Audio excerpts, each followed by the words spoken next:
Next question says, what is the symbolic meaning of the cup of God's wrath? And they put cup in quotation. Jesus asked not to drink, if it's possible, this cup pass from me in Gethsemane. Israelites were supposed to make all the nations of them drink from this cup. All the wicked must drain it. In Revelation, it's poured out without mixture. What is the symbol of the cup? It's symbolism. That's exactly right. It's not a literal cup. And for me, what the cup represents, if you're holding something in a cup, is that what's in the cup a part of you?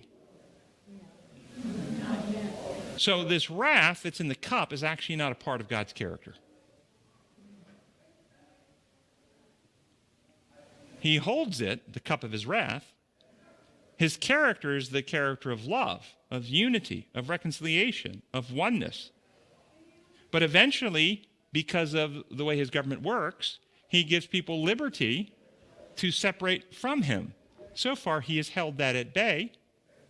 Even the wicked, even Lucifer right now, has not reaped what his actions would result in. But one day, God stops holding at bay and sets them free. And at the cross, what was Christ?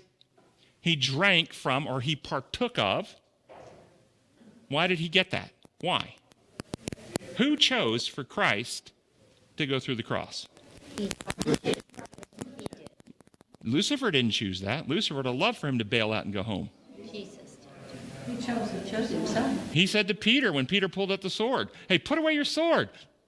If I don't go through, this was the mission I came to accomplish. I can't finish my mission if I don't go through this.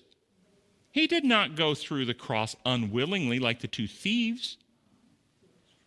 He came and voluntarily went through the cross. He chose in Gethsemane, my human emotions are in anguish. I'd prefer not to go through this, but not my will, thy will be done. And he chooses to go through the cross willingly. No one can take my life.